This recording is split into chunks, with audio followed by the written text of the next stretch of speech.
On this episode, we're traveling to remote areas to get a chance to spear some massive fish on our pole spears. Joining me on this trip is the Van Hook family. We got Justin, his brother Derek, and their dad Ray. And we also have Ryan Myers Expeditions. Let's dive right in and see what we get into. Gang's all here. Yeah, we got the crew. We got blue water. I mean, we're in like a couple, what's the depth say? Testing, Bottom left. testing. 101, we're in 100 feet. We got crystal blue. Yeah, this is amazing. Ryan, I have a special treat. I brought 2 stainless shafts for you. I got 2 stainless shafts. So are we gonna try this again? yes, if I get a mutton, I'm going to tell you to shut up. I'm gonna say, F the Kong. All right. So back to basics, did it on green sticks. And I was literally like, dude, we just did this. It was garbage, okay? And? Unbelievable. I told you. Wait, But did they do mutton? He did a hogfish, but he like roasted it and like, oh, it was unbelievable. It was unbelievable. Yeah, Ryan had his doubts. For sure. For good reason. Yeah. If you haven't seen that video, go ahead and check it out. It was really funny. I'll link Ryan's channel. It'll probably be one of his more recent videos. And then also, I have that video. Check it out at the end of this. Got into very similar diving, but it actually wasn't grouper season and hogfish season. But season is open now. Open season on these fish. So we're gonna get after it. We got the Van Hooks. Hey. The trifecta. We got Ray, Justin, Derek, Right guy. All right, you guys, this is the key right here. I always use this mineral sunscreen. Anything else makes me break out. Not break out. No, I wish. Banana Boat, shout out Banana Boat, sponsor me. Corporate. But this stuff goes on thick, like war paint. Right here. That'll last me all day. Am I good? I'm gonna miss a spot. At least you know if you missed a spot. Gotta get your ears, man. Yeah, I know, I'll get them. There is no rubbing this stuff in. And it will stay in your beard if you have facial hair. Ryan, we're marking pretty good on 128, man. Go check it out. Yeah, Ryan, that's you. Warm up in 128. Dude, Ryan can't even dive to 120. I love diving with Ryan because it makes me realize how sad of a diver I am. I'm like, oh man, I'm diving like crap today, and I like look at my watch, I'm doing like 140, and I'm like, oh, I guess I'm okay, but he's like doing like 2+ minutes every drop. All right, guys, so one thing I like to do before I go offshore, I know I'm always diving, but I think it's a good idea to also bring a rod with you. And a lot of times I'll bring 2 rods, and I actually brought them today, and we got a big thick boy with a short stubby rod, and I usually rock a vertical jig so I can get something deep and also something heavy if I need to switch up lures, if I want to troll, if we're in a school of tuna or something like that. And then I also have a little caster, and I rock a little glass minnow on that, and I can cover pretty much majority of the fish that I would come across over here in the Atlantic. And I always think it's a good idea to bring that with you, because if you're checking a spot real quick, you could cast that in, see if there's anything around, anything biting, especially if something's floating or a weed line or something's popping at the surface. That's a good little thing you can use. So while I'm driving the boat, I go ahead and I use it as a time to warm up. So I'll do a little stretching, I'll do a little breathing, and I'll make sure I get loose. And I like stretching like my lats, I like stretching like my abs, and just twisting and kind of making everything loose.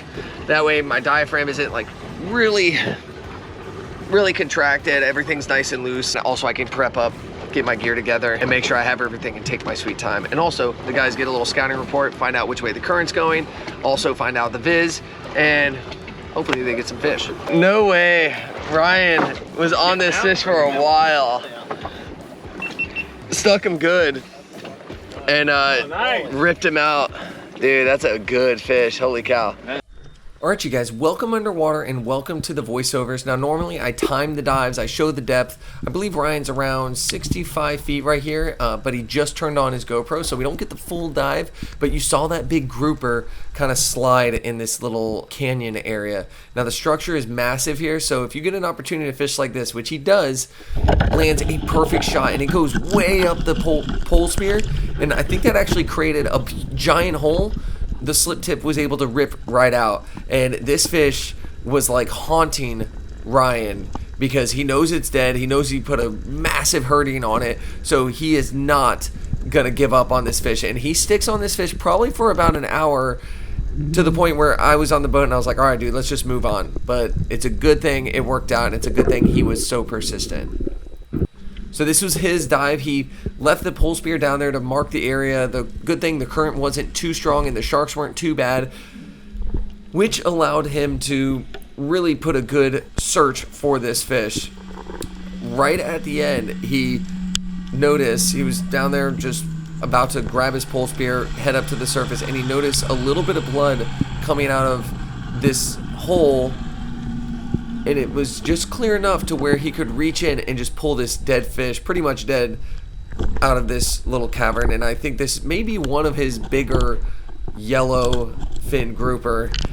They're an absolute delicious fish, and they don't get as big as black grouper, so one this size is very, very impressive. And you can actually see how stoked he is once he gets to the surface on this fish. What'd you do? Dude, stud. Well, That's a stud. That is a stud. right? Yeah, man. Here. So I drill the thing through and through. I have him up in my hands, You got him? and then I let it go out on my way up, Nice. and I lost him. Yeah, that's a big yellow right? film. Big yellow. Sig special, baby. Oh, Get out of here. That one's mine. I'll take it home. Sig special, baby. That is a beast. Oh, that's a good fish. Yeah, that's a good one, dude. Good job, Ryan. Thanks. That one almost got the best of you. Oh, dude, the last dive I went down and I was like, I'm done. I was gonna leave it. I went down to pick up my spear, I was about to and then I saw like a little bit of blood, and I was like, that's a hole, that's a hole. Nice. Yeah, Yeah, and then he dude. was laying down there dead. I picked him up, and then he tried to flop out of my hands. I tried to get you out of there. I was like, hey, let's move on. I know. Okay, you want to get in? I'll drive. Oh, we can do that. Let's Fix drive. this thing. This rope keeps hitting me in my face. Here's a perfect way you can see the way I hook up my pole spear to my belt reel. I have an extra bungee that goes straight from the band that I use to power the spear with, that is blue, all the way to my belt reel. That way it stays out of my way. I'm free and can actually extend and reach out without having to worry about Dyneema and the other line getting all wrapped up on myself. My buddies over at Exhale Spearfishing got it all set up for me, so if you're in the Jupiter area, go ahead and give those guys a look. They definitely know what they're doing, and I highly recommend them. And you can also see the slip tip that we use is a Headhunter slip tip. They're incredible, and all you need to do is just get a little bit of penetration to make sure you secure your fish. Now here we go with the timer and the depth, so you can hold your breath with me. And we started pretty deep. We're going off this reef drop off, and that's usually where the fish like to hang out. Sometimes you get lucky and they're up on top of the reef. In this case, weren't really seeing them on top of the reef. I mean, obviously, Ryan shot that one grouper.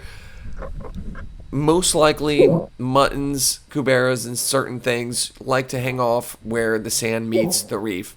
So that's the area I'm going to, and I'm roughly about 80 feet on this drop. And I saw some muttons in the distance, and I was hoping that some grunting, some dusting down there at the bottom would kind of bring him in. And I end up doing a fairly long dive, and I see a mutton off in the distance, but he just doesn't come in. I push myself a little bit longer to try to stay down there, hoping that he gets a shot. I know Derek is watching me because I looked at him and told him that I was going to go down, which is always a good thing to do if you're diving with a buddy and you're going to make a deeper drop, longer drop. Make sure they know that you are, so they're not distracted by another fish, and they're also paying close attention to you when you're making these drops. I keep dusting, keep doing some grunting, hoping that this mutton, I don't even know if you can see it right there in the far side of the screen, there's just probably half a dozen muttons keeping their distance, not even close enough to where I can lunge out and take a Hail Mary shot. They're just right there. Again, you saw him in front of the camera, that he's just out of range, even for me to just lunge and shoot.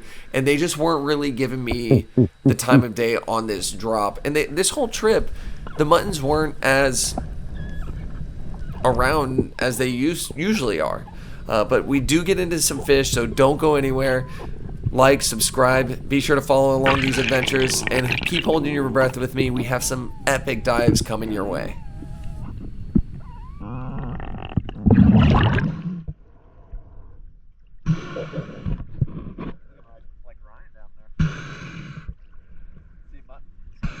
Couple of them.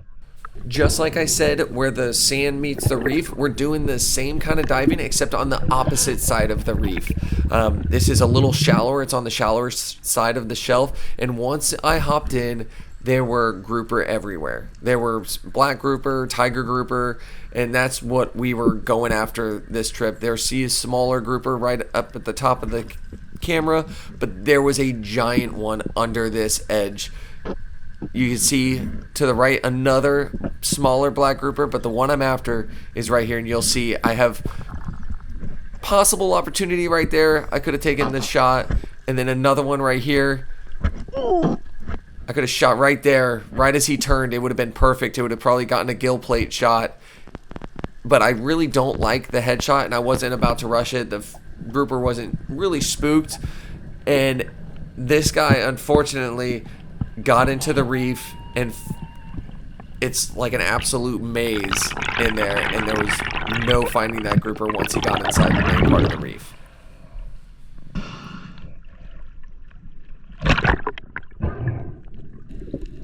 Even though that grouper got away, boy, the Cubera snapper were absolutely everywhere, and these guys were perfect size. They were anywhere between 10 and 25 pounds, almost every one of them. And the next dive I do, you'll see absolutely how many there are, and it's gonna make you just be like, oh my god, I shoot because that's what I was thinking. But on this dive particularly, I don't shoot, but you can see Justin is down there, and there's a school of Cubera kind of coming into him. They're a little hesitant, so what I do is I swim really fast the opposite way, and I've done it before, and it makes the Cubera kind of chase after me because they're wondering what I'm doing. And if he's stationary and still, literally the Cubera came right up to him. He landed a perfect shot in this fish. I think that was one of the first Cubera we got, and they're all roughly this size. A couple bigger ones, but majority of them were about this size, and you'll see in just a minute. I swam away from it.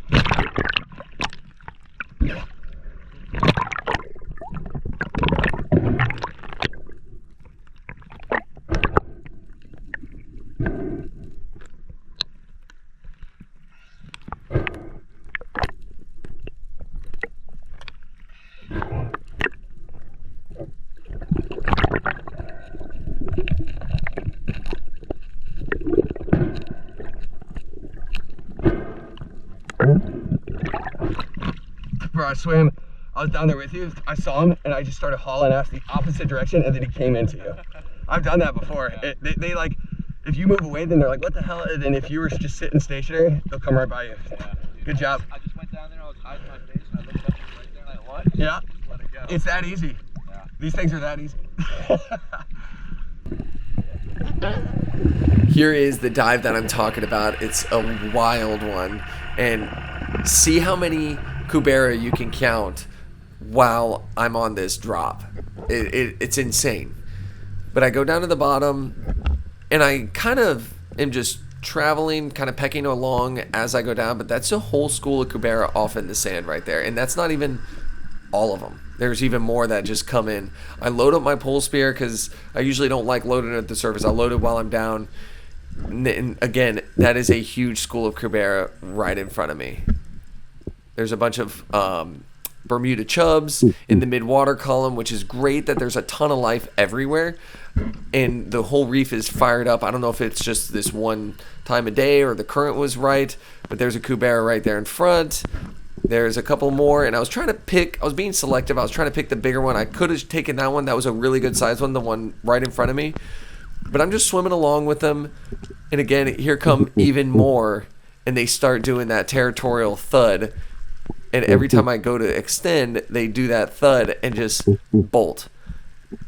But yeah, there's just so many on this drop, and I'm not really, giving them a ton of pressure. I'm not really kicking hard at them. I'm just down there acting like I'm not I'm no threat. And that was kind of a weak attempt, but I figured, God, there's so many down here. I have to at least attempt a shot on one. And if that pole spear, if that slip tip engages and you get a little bit of penetration, you're most likely going to land that fish.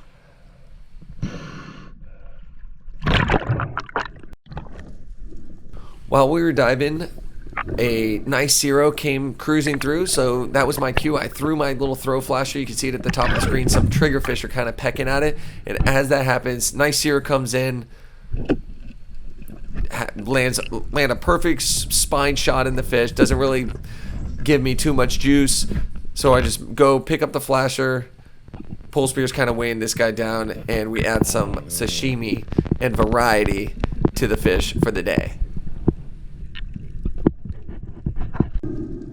Here's a great dive where we actually reset on the same spot. I kind of know what to expect. So on this dive, I'm going down to the reef, and we at this point might be close to have limited on our Cubera snapper. I think Derek shot one, Justin shot one. We had, I think, 2 more to shoot, but I believe the limit was, I think it was like 2 that were over 30 inches or over 25. So we checked the rules and we made sure we were within state limits on Cubera.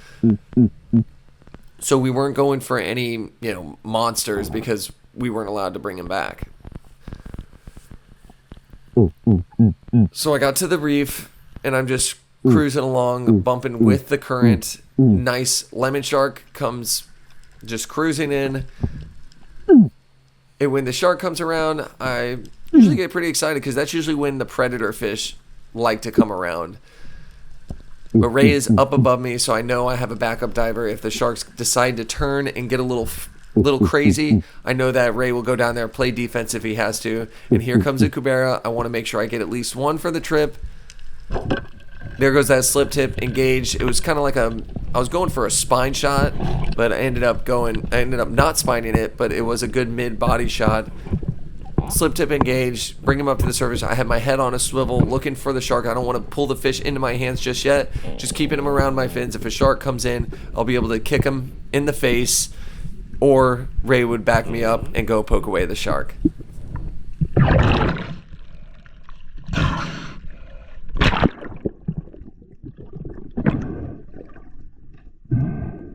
Once you get these fish in your hand, I always love to practice braining them immediately, and then with the snapper, like dog snapper, Cuberas, mangroves, even muttons, really bleed your fish because it makes such a difference in the meat, and it gets that blood out of the meat. And those fish usually, if you don't, they tend to have a much bigger bloodline than, say, hogfish and grouper.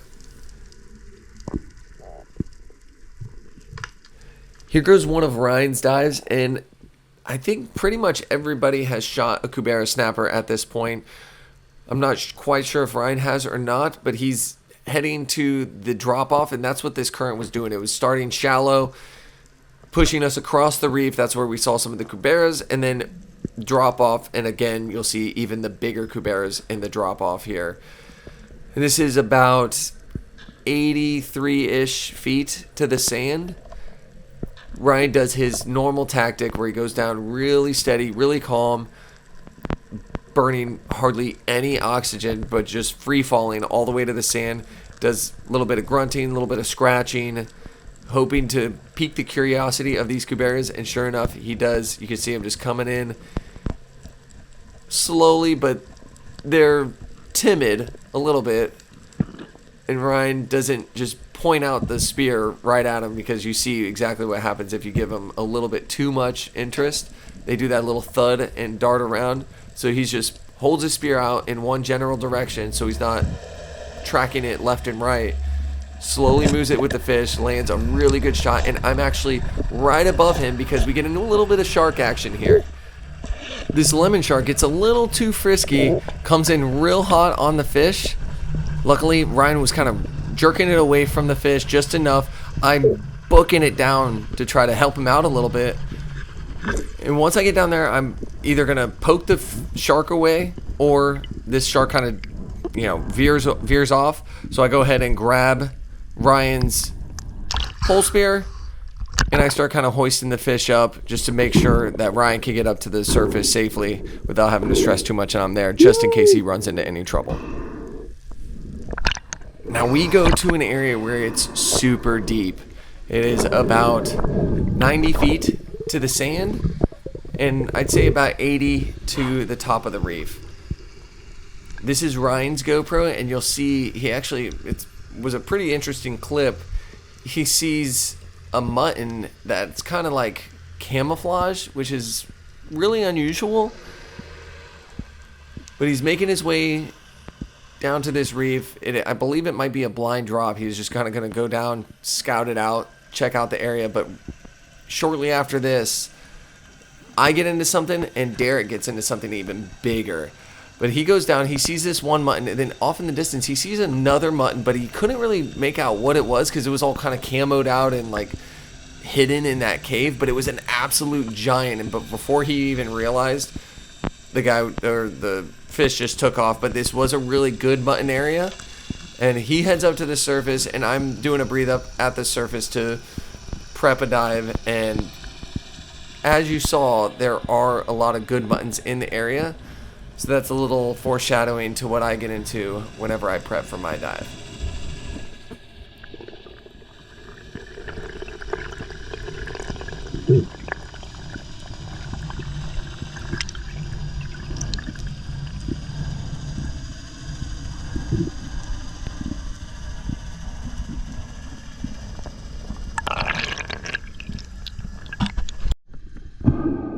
Now go ahead and hold your breath with me on this drop. I believe I go to about 89 feet on this drop. It's shortly after Ryan makes his. And again, I'm just doing a blind drop. I'm going down. Don't really see anything from the surface. And it's kind of hard to because it's such a far distance unless it's a really big fish.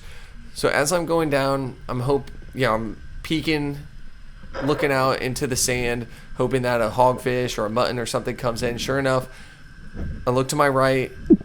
Actually, no, I think it's to my left. I don't know. I'm a little turned around here. But either way, yeah, right there at the top of the screen, a mutton starts coming in. Haven't really shot a mutton this trip, but I really want to get a mutton for the campfire tonight. So I start dive bombing this guy. He seems pretty chill. Get just close enough. Land a good shot right behind the gill plate. And I start heading up. I don't really realize how big this guy is, but I start heading up, and I'm looking out, and I'm realizing I'm really not gaining anything on this guy. So I end up letting a little bit of my belt reel out just to enable myself to get up to the surface, and Justin comes and helps. And when you're diving this kind of stuff, you got to make sure you're buddy diving because it is deep. Things can happen real fast. You see Justin's there right on top of me, helping me out with the fish, just so I can make sure I get to the surface without having to pull the fish up myself. Otherwise, I'm just letting belt reel out.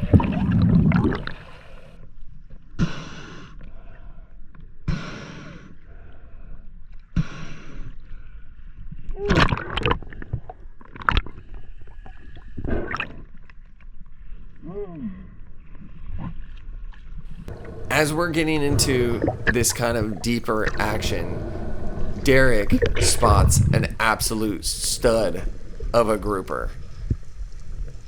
It's right, he chills and is just parked right where the sand meets the edge of this reef.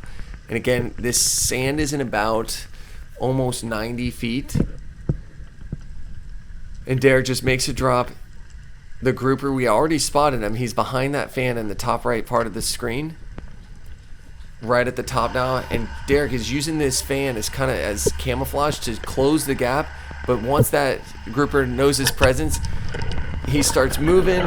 Derek lets him have it. And once you stick these fish, there's a high chance they're going to rock up into a hole. And that's what he did. If he would have just pulled, there's no way he's going to put the brakes on that grouper. So he just dumps his reel, lets the fish go. The line is basically going to be a little breadcrumb trail right to the grouper's hole.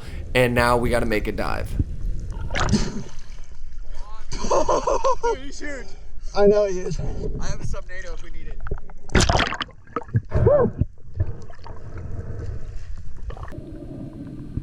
So I believe Ryan, before this drop, made a drop and said that the grouper came off. I ended up grabbing the Subnado to really kind of do a recon, and if you haven't seen that other video where it's Subnado, it's basically like an underwater jetpack you put on your arm, and the trigger is in one hand, so it's almost like a ring, and you put it on, so I'm able to hit the throttle and hold my pole spear and clear my ears with my left hand to get all the way to the bottom without having to kick at all. And on this drop, I'm actually, I'm mainly using it to pull his pole spear out without having to, kill myself, especially since I'm not going to be going after any fish. So I get his pole spear unlodged because the way it was angled in there, wasn't going to come out. So I get it up, I kind of set it on top of the reef in an area where it won't get caught, and he could just start pulling it up and reeling in his belt reel line right there. But as I was down here, I wanted to kind of get a glimpse and see what this guy's cave looked like and what it was all about. And with this Subnado, I'm able to kind of like bump around and adjust my body without having to kick up a bunch of the muck. And I saw that there was a big cave in there. Unfortunately, I didn't have my light on me on this drop, but I was able to kind of see what structure and where that grouper kind of took off and went through. But I'm assuming that cave went out that backside because we saw the grouper leave the hole. He just had a little flesh wound, and he found another cave to go in, and it was just a little too deep for us to just keep doing drop after drop. But later in this series, this is going to be a 2-part series, you could see us getting into some caves and how hard it is, even in shallower caves. But this grouper got away, lesson learned, but it was an awesome experience, and I'm glad you guys can hopefully learn something from it. At this point, it was getting a little late in the day, so we decided to grab some conch and head towards the remote islands.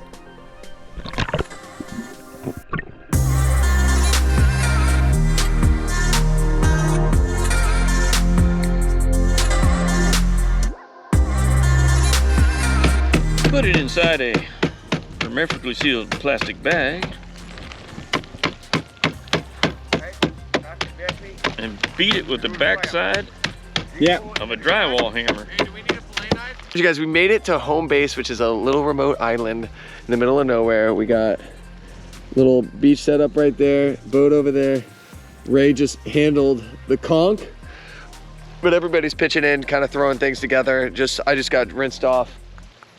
These guys have been hauling wood. The van hooks are actually in charge of this operation, cooking operation. It's gonna be good. I feel like I know that these two together are gonna make something really good, and we're gonna have a variety, and it's all gonna be from the stuff we caught today, so stay tuned and we're gonna get into it.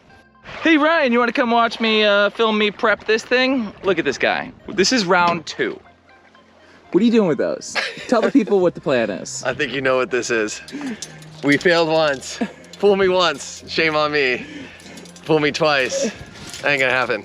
All right, Ryan's gonna find out the hard way how good this is. And so you got the rattiest shafts again you could find. There's still leftover grouper, bro. Are those? Bro, there's leftover grouper. Who belongs to these? These are ours, dude. You don't shoot them at fish though. Yeah, we do.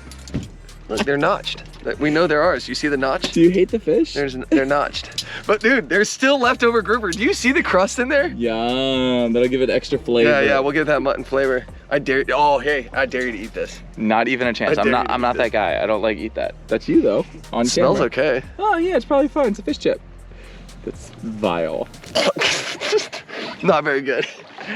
It actually tastes like it's just salty. It's an appetizer for his cooking though. So it's gonna be about on par with that. And to concentrate that to make our fire, correct, Jack? Yes, correct.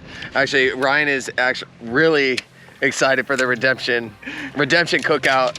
If you've seen the last episode, you'll know exactly what we're talking about. So Jack completely failed on my beautiful yellowmouth grouper last time. Your yellow grouper was trash. Since that trip, I have been out catching, cooking in tropical paradise with Back to Basics, and I gotta say, they know what they're doing, and their hogfish over the open fire was incredible. So Jack is up now for round 2 redemption. Look at this thing. What is the plan, Jack? Dude, this is gonna be the fish of your dreams. That grouper was the fish of your nightmares. This is gonna be the fish of your dreams. It took me 87 feet, I got this bad boy. Oh, it almost drowned me. Justin literally saved my life and got our lines all intertwined. But yeah, no, I'm gonna prep this. Ryan's gonna film me and it's gonna be good. All right, Jack, what you got going on? All right, so it's better so you don't stab your knuckles. It's better to do with gloves or in the water when you're diving. But I already bled him, brained him, and gutted him, and that's like the key. You don't have to take the gills out because you're not cooking them over, like you're not boiling them or anything, so that's not gonna get into the meat. And you're just gonna scale them all the way down to the skin. I'm like halfway done, you can see this stuff. It's like kind of soft skin, unlike that grouper nightmare that we dealt with last time. That was your idea. Rule of thumb, do not cook whole grouper over the fire. It's not good. Through the fish last time. Let's see if anything's changed. Dude, you were the one who did it. Yeah, but you gave me this. This is what I had to deal with, guys. It's all about the proper leverage. All right. How Jack dies. Yum. Do you have your tetanus shot? Shit. Whoops. Yeah, I did this. Remember that? Do you remember my struggle, guys? This was that. Is this the strategy through the mouth? Yeah, I think so. Oh, this is the way. I don't know, dude. I don't know, dude. I've only done this like 3 times. 0 times successfully. All right, you know what? I think I had a dream about this. And I think I dreamt that we did this and then we just used the other spear to kind of prop up each side and spin it. Does that sound right? None of it sounds right, Jack, but it's fine. You do whatever you want. This is a Jack expedition. This is a What Jack. What about in the eyeballs? In the eyeballs and out the... I do not care. Here, so we'll at least have 2 points of contact. Ready? Oh. Dude, Ryan, why are these spears so dull? You chose these. Where's that hammer? Or that conch shell? You need to hold the shaft closer to the fish. Yeah. I agree. I don't know if the hammer's gonna do too much good. Yeah. I can't. What if hypothetically the spear was sharp? Would that help you? No. I just had no leverage. Like my hands keep slipping. Hold the shaft right there. Yeah. We just have to get closer to the... Which angle you want to go This at? is a like, dad like that, job. like that. like that? Yeah. Go. You got it? There you go. This takes a real man. We just needed 2 hands. Just needed the 2 right hands. The 2 right. That's right. There we go. And a little bit of Shit. leverage. It'll work.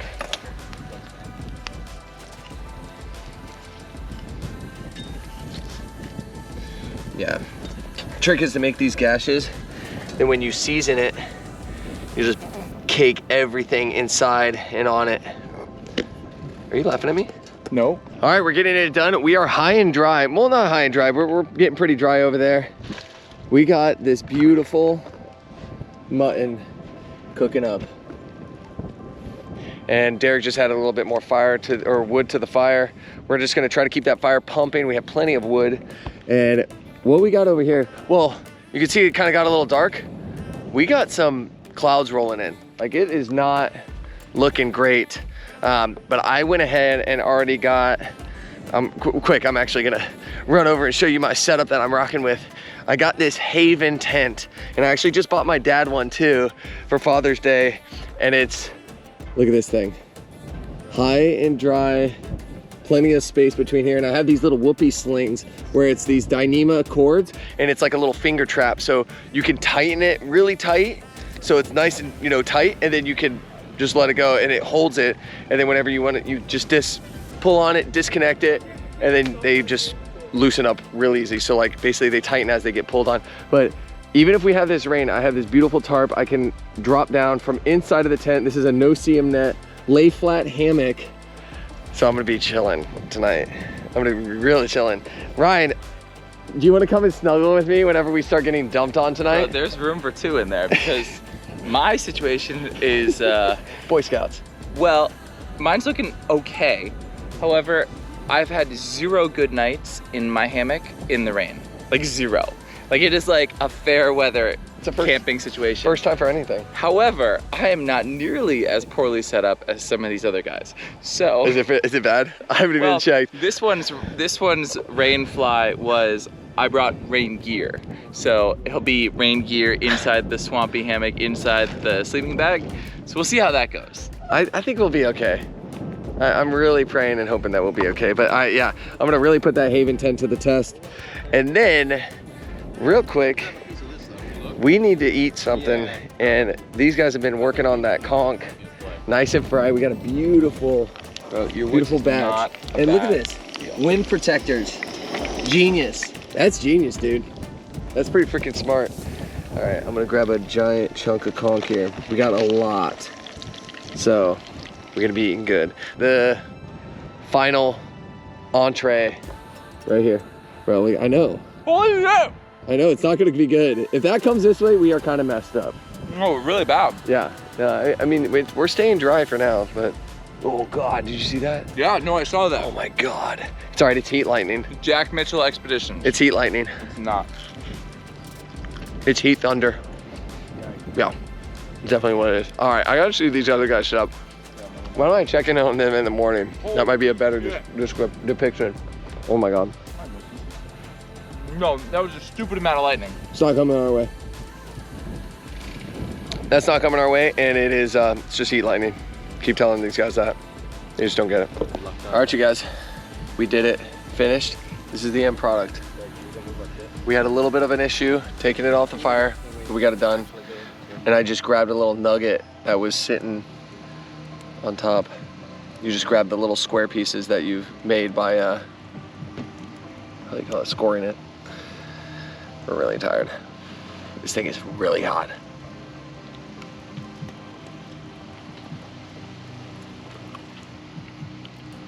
Bro. Is it eatable?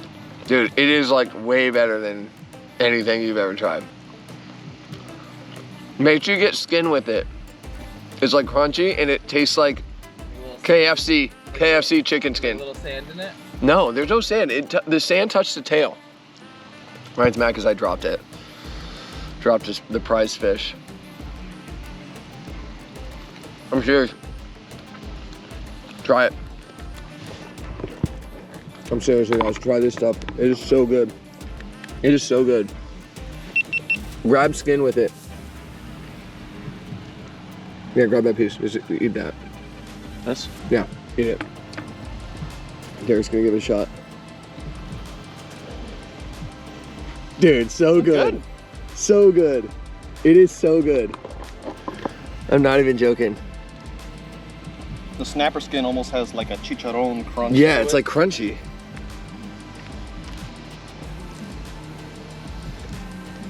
Try and pick a piece without too much sand in it. I'm gonna rich cracker it. You don't need to. It's crunchy without it. Fine, fine, fine.